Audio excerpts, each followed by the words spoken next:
नरोत्तमम् देवीं सरस्वतीं व्यासं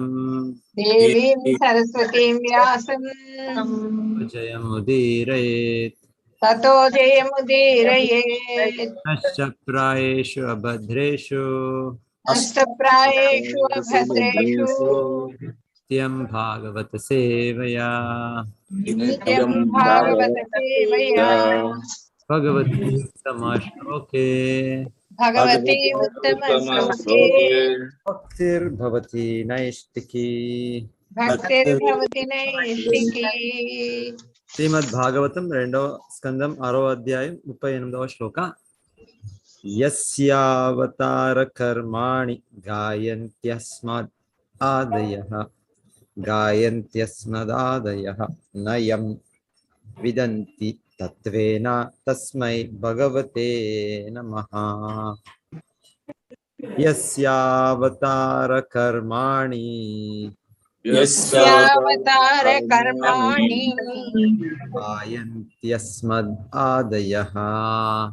गायन्ति यस्मदादयः नयं विदन्ति तत्त्वेन नयं विदन्ति तत्त्वेन तस्मै भगवते नमः तस्मै भगवते नमः।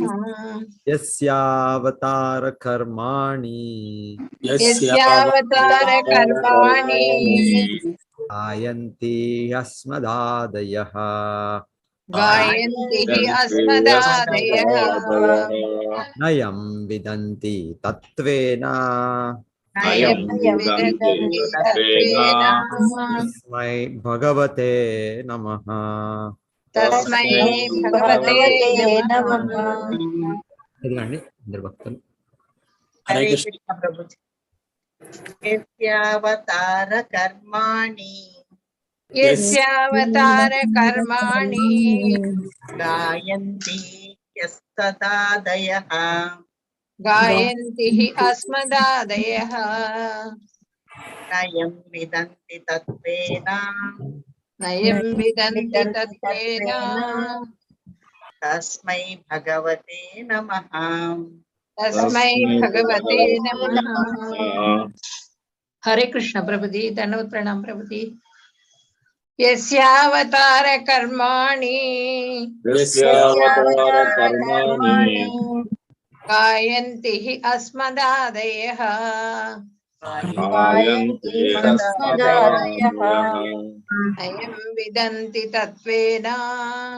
नयं विदन्ति तत्त्वेन तस्मै भगवते नमः। तस्मै भगवते नमः। हरे कृष्ण प्रभु जी। यस्यावतार कर्माणि यस्यावतार कर्माणि गायन्ति हस्य अस्मदादयः गायन्ति अस्मदादयः यं विदन्ति तत्त्वेन नयं विदन्ति तत्त्वेन तस्मै भगवते नमः। तस्मै भगवते नमः। हरे कृष्ण प्रभु जी। यस्यावतार कर्माणि यस्यावतार कर्माणि गायन्ति हस्य सादयः गायन्ति अस्मदादयः यं विदन्ति तत्त्वेन यं विदन्ति तत्त्वेन तस्मै भगवते नमः। तस्मै भगवते नमः। हरे कृष्ण जी। यस्यावतार कर्माणि यस्यावतार कर्माणि गायन्ति अस्मदादयः गायन्ति अस्मदादयः विदन्ति तत्त्वेन नयं विदन्ति तत्त्वेन तस्मै भगवते नमः। तस्मै भगवते नमः। हरे कृष्ण प्रभु जी। हरे कृष्ण प्रभु जी। यस्यावतार कर्माणि యస్యోత్తర కర్మాణి గాయంతి హి అస్మదాదయః గాయంతి యస్మదాదయః నాయం విదంతి తత్వేన నయం విదంతి తత్వేన తస్మై భగవతే నమః. తస్మై భగవతే నమః. హరే కృష్ణ.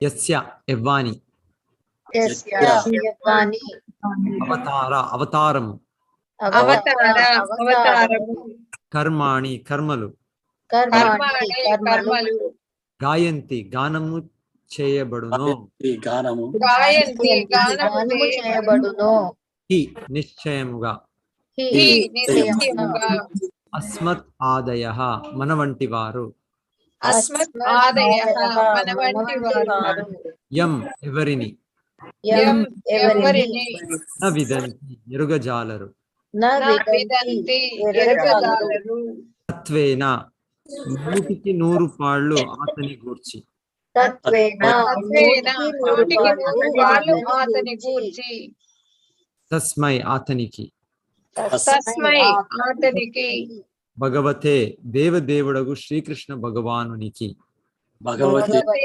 దేవదేవుడు శ్రీకృష్ణ భగవానునికి నమః గౌరవపూర్వక వందనములు నమః గౌరవపూర్వక వందనములు. తత్వతః పూర్ణముగా ఎరుగబడినప్పటికీ యవ్వాని అవతారములు మరియు కర్మలు మనచే గానము చేయబడునో అట్టి దేవదేవుడగు శ్రీకృష్ణ భగవానునకు గౌరవపూర్వక వందనములను అర్పింతుము గాక. తత్వతః తత్వతః పూర్ణముగా ఎరుగబడినప్పటికీ పూర్ణముగా ఎరుగబడినప్పటికీ యవ్వాని అవతారములు మరియు యవ్వాని అవతారములు మరియు కర్మలు కర్మలు మనచే గానము చేయబడునో మనచే గానము చేయబడును అట్టి దేవదేవుడగు శ్రీకృష్ణ భగవానునకు దేవదేవుడు శ్రీకృష్ణ భగవానునకు గౌరవపూర్వక వందనములను గౌరవపూర్వక వందనములను అర్పింతుము గాక. భాస్కర్ ప్రభుజీ చదవండి భాష్యం. హరే కృష్ణ ప్రభుజీ. భాష్యము. దివ్యనామము, రూపము, గుణము, లీలలు, సంపత్తి, వ్యక్తిత్వాదులు భౌతికేంద్రియములతో అనుభూతములు కావని చెప్పబడినది. కానీ శ్రవణము, కీర్తనము, స్మరణము, శ్రీ విగ్రహ పాద పద్మార్చనము వంటి విధానముచే ఇంద్రియములు పవిత్రమైనప్పుడు భక్తి అంతగా పురోగమించును, అంతటి నిష్పత్తిలో భగవానుడు తనను తాను వెల్లడి చేసుకున్నాను. అనగా ఏ యథామాం ప్రబధ్యంతే అజ్ఞానానువర్తి అయిన వాడు మనము చూడగోరినంతనే వెంటనే మన ఎదుట ప్రత్యక్షము కావలసి ఉండును.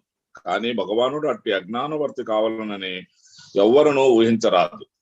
బ్రహ్మ, నారదాది ప్రమాణికుల పరంపరంలో నున్న పూర్వీకులు చూపిన మార్గమును అనుసరించుచు విధియుక్తమగు భక్తి కర్మలను వనరించుటకు మనము సిద్ధపడి ఉండవలెను.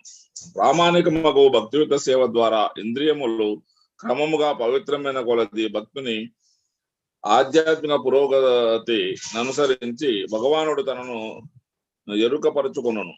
భక్తి సంప్రదాయమున లేనివాడు కేవలం గణన ద్వారా తాత్విక కల్పన ద్వారా అతనిని ఎరుగుజాలడు. అట్టివాడు శ్రోతల ఎదుట పదగారడి ప్రదర్శించవచ్చునేమో గాని దేవుదేవుని తత్వత ఎరగజాలడు. కేవలం భక్తి యోగం ద్వారానే తాను అవగతమగుదునని శ్రీకృష్ణ భగవానుడు భగవద్గీత స్పష్టముగా తెలిపి ఉన్నాడు. గర్వపూరితమగు ఎట్టి పంతము ద్వారాను అతడు తెలియబడడు. కానీ వినమ్రుడు భక్తుడు తన హృదయపూర్వక భక్తిచే భగవానునికి ముదమును కలిగించుగలవాడు. ఆ విధముగా భగవానుడు భక్తునికి తనను తాను వెల్లడి చేసుకునను. కనుకనే ప్రామాణికుడగు గురువు వలె బ్రహ్మదేవుడు తన గౌరవపూర్వక వందనములను అర్పించుచు శ్రవణ కీర్తన విధానమును అనుసరింపుమని మనకు ఉపదేశించున్నాడు. కేవలం ఈ విధానమును అనుసరించడం ద్వారా అనగా భగవానుని అవతార కర్మల మహిమలను శ్రవణము చేయడం ద్వారా కీర్తించడం ద్వారా మనుజుడు నిక్కముగా తన అంతరమున భగవానుని గాంచగలడు. ఈ విషయమును శ్రీమద్ భాగవతములోని ప్రథమ స్కందమున ఈ క్రింది శ్లోక సందర్భమున ఇదివరకే చర్చించి ఇంటిమి. తచ్చాద్రుదాన మునయో జ్ఞాన వైరాగ్యయుక్తయా పశ్యాంతాత్మాని ఆత్మనం భక్త్య శృత గృహీతయా. భాగవతం 1.2 సారాంశం ఏమనగా ఏ విధానము ద్వారాను పూర్ణ పురుషోత్తముడగు శ్రీకృష్ణ భగవానుని పూర్ణముగా మనుజుడు ఎరగజాలడు. కానీ శ్రవణ కీర్తనాదులను కూడిన భక్తి యోగముచే అతడు పాక్షకముగా దర్శితమై అనుభూతుడు కాగలడు. హరే కృష్ణ ప్రభుజీ, ధన్యవాదాలు. నెక్స్ట్ ఒకటి చదువుతాం. 39. స ఏష ఆద్యః పురుషః కల్పే కల్పే సుజత్యదః ఆత్మాత్మన్యాత్మనాత్మానం స సంయచ్చతి పాతి చ.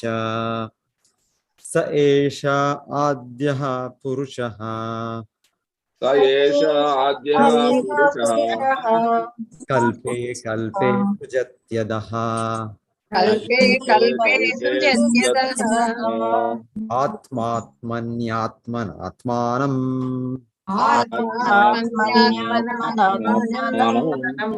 సంయచ్చతి పాతి చ.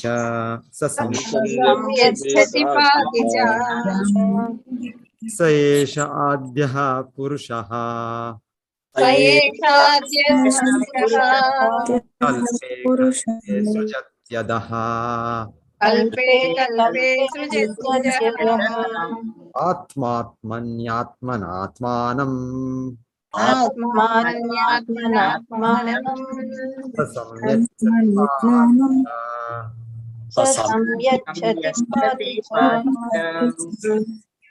అతడు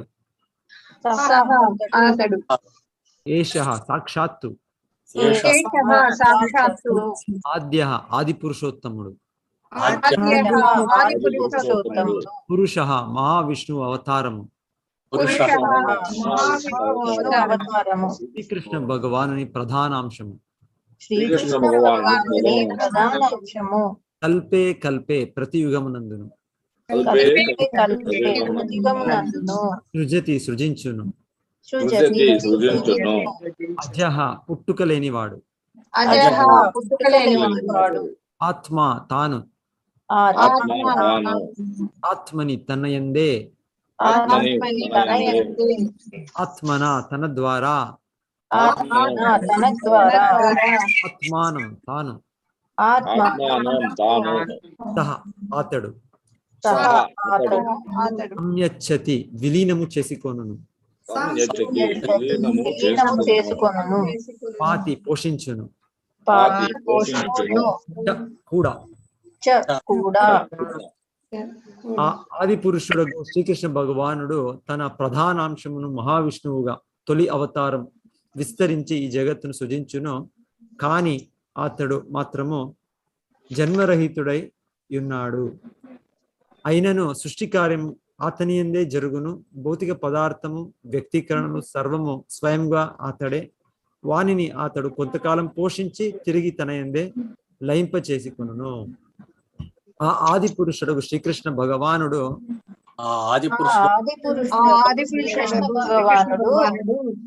తన ప్రధానాంశమును మహావిష్ణువుగా తొలి అవతారం విస్తరించి ఈ జగత్తును సృజించును. కానీ అతడు మాత్రము జన్మరహితుడై ఉన్నాడు. అయినను సృష్టి కార్యము అయినను సృష్టి కార్యము అతని ఎందే జరుగును. అతని యందే జరుగును. భౌతిక పదార్థము వ్యక్తీకరణలు సర్వము భౌతిక పదార్థము వ్యక్తీకరణాలు అడే సర్వము స్వయముగా వానిని అతడు కొంతకాలం పోషించి అతడు కొంతకాలం పోషించి తిరిగి తన యందే లయింపజేసికొనును. తిరిగి తన యందే లయింపజేసుకొనును. వాణికుమారి మాత చదవండి భాష. హరే కృష్ణ ప్రభుజీ. భాష్యము. సృష్టి భగవానునికి అభిన్నమైనను అతడు మాత్రము సృష్టి యందు లేడు. భగవద్గీత 9.4 యందు ఈ విషయం ఈ క్రింది విధముగా వివరింపబడినది. మయా తతమిదం సర్వం జగదవ్యక్తమూర్తినా మత్థాని సర్వభూతాని నచాహం తేష్వవ్యవస్థితః. పరతత్వపు నిరాకార భావన సైతము అవ్యక్తమూర్తి అని పిలువబడు ఒక భగవద్ రూపమై ఉన్నది. మూర్తి అనగా రూపమని భావము. అతని నిరాకార లక్షణము మన పరిమిత ఇంద్రియములకు అచించము కనుక అతడు అవ్యక్తమూర్తి రూపుడై ఉన్నాడు. ఆ అచించ రూపమందే సమస్త విశ్వము నెలకొని ఉన్నది. అనగా సమస్త సృష్టి స్వయముగా భగవానుడే మరియు ఆ సృష్టి అతనికి అభిన్నమై ఉన్నది. కానీ ఆది పురుషుడకు శ్రీకృష్ణునికిగా అదే సమయమున అతడు సృజింపబడిన జగత్తుకు పరుడై ఉన్నాడు. నిరాకారవాది శ్రీకృష్ణ భగవాను నిరాకార రూపమునకే లక్షణమునకు అధిక ప్రాధాన్యం కొనసాగుతూ ఆది పురుష రూపమును విశ్వసింపకుండును. కానీ వైష్ణవులు భగవానుని ఆది రూపమును అంగీకరింతురు. అతని నిరాకార లక్షణము పలు లక్షణములలో ఒకనొకటి మాత్రమే. భగవానుని సాకార నిరాకార లక్షణములు ఏకమారు స్థితమై ఉన్నవి. ఈ విషయం భగవద్గీత శ్రీమద్ భాగవతము 2 యందును మరియు ఇతర వేద వాంగ్మయమునందును స్పష్టముగా వర్ణింపబడినది. ఇది మానవ మేధస్సునకు అచించమైనది కనుక శాస్త్ర ప్రామాణమును ఆధారము చేసుకొని ఈ భావమును అంగీకరించవలెను. ఇది కేవలము భక్తియుక్త సేవ ద్వారానే ప్రత్యక్షముగా అనుభూతం కాగలదు. మనోకల్పనము లేదా తర్కము ద్వారా అది సాధ్యపడదు. నిరాకారవాదులు దాదాపు తర్కము పైననే ఆధారపడదురు. కావున ఆది పురుషుడకు శ్రీకృష్ణుని గూర్చిన విషయమందు సదా అంధకారముననే నిలుతురు. వేదవాంగ్మయమునందు సమస్తము స్పష్టముగా తెలుపబడినప్పటికీ శ్రీకృష్ణుని గూర్చిన వారి భావము స్పష్టముగా నుండును. భగవానుడు సమస్తమునందు విస్తరించినప్పుడు అతని ఆది స్వీయ రూపము ఎట్లు అస్తిత్వము కలిగి ఉండును అల్పజ్ఞ బుద్ధి గ్రహింపజాలదు. అంశలలోనికి విభజింపబడిన పదార్థము మూల రూపమున నిలిచి ఉండలేదనడి భౌతిక భావనయే దాదాపుగా అట్టి అసంపూర్ణత్వ భావనకు కారణము. ఆది పురుషులకు గోవిందుడు ఆద్యుడు మహావిష్ణువు అవతారముగా స్వయముగా విస్తరించి స్వయముగా తానే సృజించిన కారణ సముద్రమున శయనించును. బ్రహ్మ సంహిత 5.47 దీనిని ఈ క్రింది విధముగా నిర్ధారించుతున్నది. యః కారణాన్నవ జలే భజతి స్మ యోగా నిద్రామనంత జగదండ సరోమకూపః ఆధార శక్తిమవలంబ్య పరాం స్వమూర్తిం గోవిందమాది పురుషం తమహం భజామి. గోవిందం ఆది పురుషం తమహం భజామి. బ్రహ్మదేవుడు బ్రహ్మ సంహిత యందు ఈ విధముగా పలికెను. దివ్య దేహమునందలి రోమకూపముల నుండి సమస్త విశ్వములను సృజించుతూ యోగ నిద్ర యందుండెడి మహావిష్ణువు స్వీయ ప్రధాన అంశం రూపమున కారణ సముద్రమున శయనించెడి ఆదిదేవుడకు గోవిందుని నేను భజింతును. అనగా ఈ మహావిష్ణువు సృష్టి యందలి తొలి అవతారము. అతని నుండి సమస్త విశ్వములు మరియు సమస్త వ్యక్తీకరణలు ఒకదాని వెంట ఒకటి ఉత్పన్నమైనవి. కారణ సముద్రము భగవానుని చేతనే మహత్తత్వముగా ఆధ్యాత్మిక ఆకాశమునందలి ఒక మేఘముగా సృజింపబడినది. భగవానుని విభిన్న వ్యక్తీకరణలలో అది ఒక అంశ మాత్రమే. ఆధ్యాత్మిక ఆకాశము అతని దేహ కాంతిగా, అతడి మహత్తత్వ మేఘము సైతముగా అయి ఉన్నాడు. దాని యందు శయనించి అతడు తన శ్వాస ద్వారా విశ్వములను సృష్టించుతున్నాడు. తిరిగి గర్భోదక సాయి విష్ణువు రూపమున ప్రతి విశ్వమునందును ప్రవేశించి విశ్వపోషణార్థమై బ్రహ్మ, శివుడు, పలు ఇతర దేవతలను సృజించును. తిరిగి సమస్తమును అతడు తన రూపమునందే లయము చేసుకొనును. ఇది భగవద్గీత 9.7 యందు నిర్ధారింపబడినది. సర్వభూతాని కౌంతేయ ప్రకృతిం యాంతి మామికాం కల్పక్షయే పునస్తాని కల్పాదౌ విసృజామ్యహం. ఓ కౌంతేయ, కల్పాంతమున బ్రహ్మదేవుని ఆయువు పూర్తయిన పిమ్మట సమస్త సృష్టులు నా ప్రకృతి శక్తి ఎందే ప్రవేశించును. నేను కోరినప్పుడు నా శక్తి చే అదే సృష్టి తిరిగి సంభవించుచుండును. సారాంశమేమనగా ఇవన్నీయును శ్రీకృష్ణ భగవానుని అచింత్య శక్తి ప్రదర్శనలే కాని అన్యము కావు. ఆ శక్తులను గూర్చిన పూర్ణ సమాచారమును ఎవ్వరును కలిగి ఉండజాలరు. ఈ విషయమును ఇదివరకే మనము చర్చించి ఉన్నాము. హరే కృష్ణ ప్రభుజీ. ధనోత్తరణం ప్రభుజీ. ఓం అజ్ఞానతిమిరాంధస్య జ్ఞానాంజనశలాకయ చక్షురున్మిలితం येन తస్మై శ్రీ గురవే నమః. నమో ఓం విష్ణుపాదాయ కృష్ణాయ భూతలే శ్రీమతే భక్తి వేదాంత స్వామీతి నామినే. నమస్తే సారస్వతే దేవే గౌరవాణి ప్రచారిణే నిర్విశేష శూన్యవాది పాశ్చాత్య దేశతారిణే. జయ శ్రీ కృష్ణ చైతన్య ప్రభు నిత్యానంద శ్రీ అద్వైత గదాధర శ్రీవాసది గౌర భక్తవృంద. హరే కృష్ణ కృష్ణ కృష్ణ హరే హరే, హరే రామ రామ రామ హరే హరే.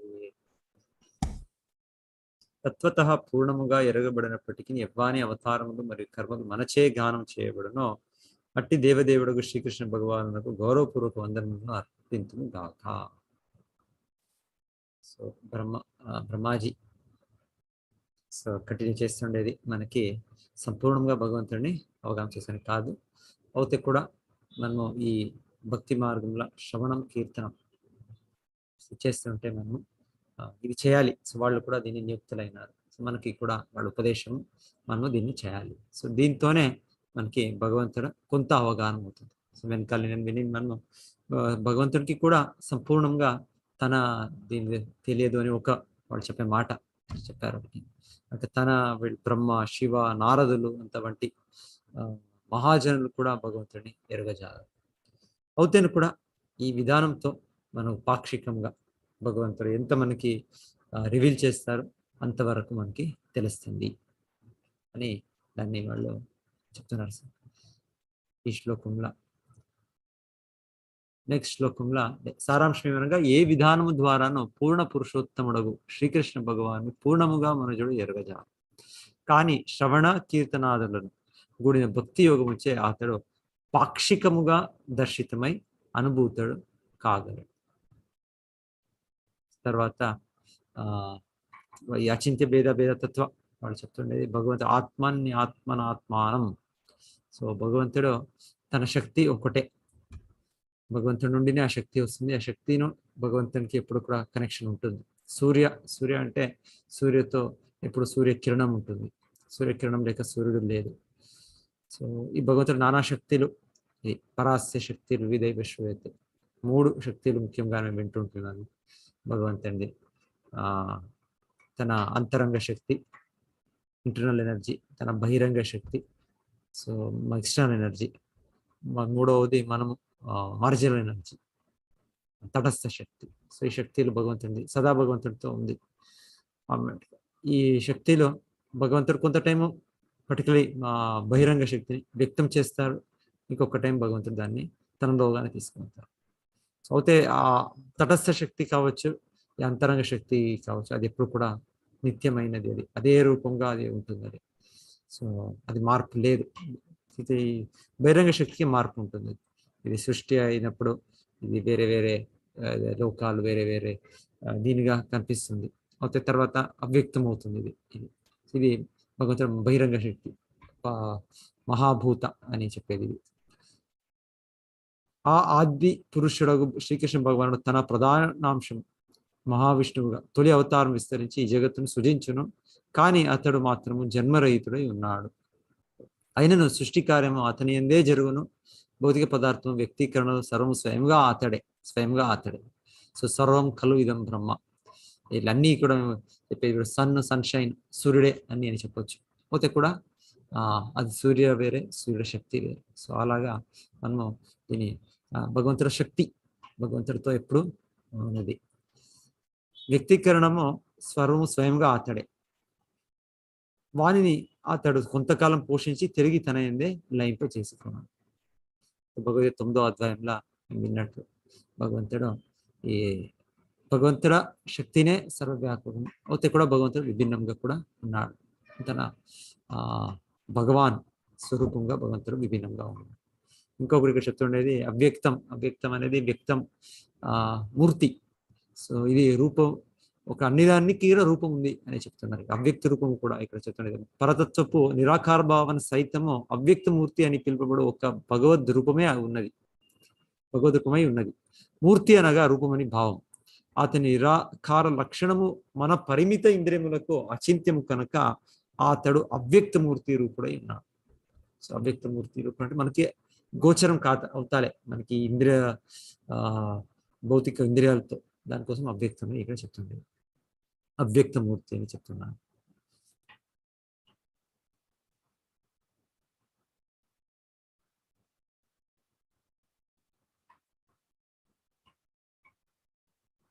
శాస్త్ర ప్రమాణం దాన్ని ఇక్కడ మరలా చెప్తుండేది. కనుక శాస్త్ర ప్రమాణం ఆధారం చేసుకుని ఈ భావనను అంగీకరించవలెను. ఇది కేవలం భక్తియుత సేవ ద్వారానే ప్రత్యక్షంగా అనుభూతం కాగలదు. మనోకల్పనము లేదా తర్కము ద్వారా అది సాధ్యపడదు.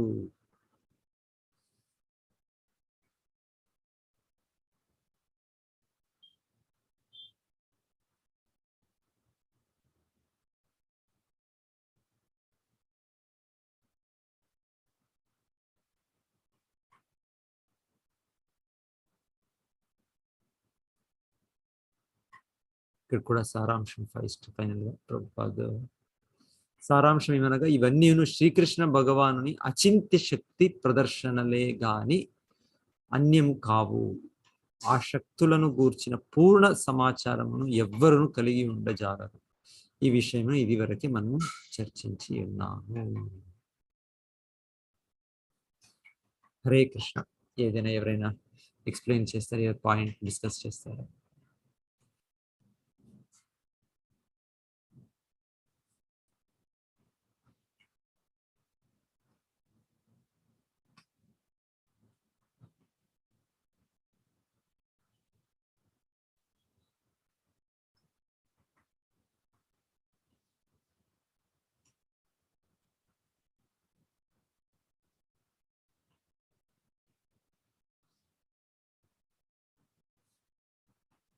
శ్లోకాలు ఈ అధ్యాయము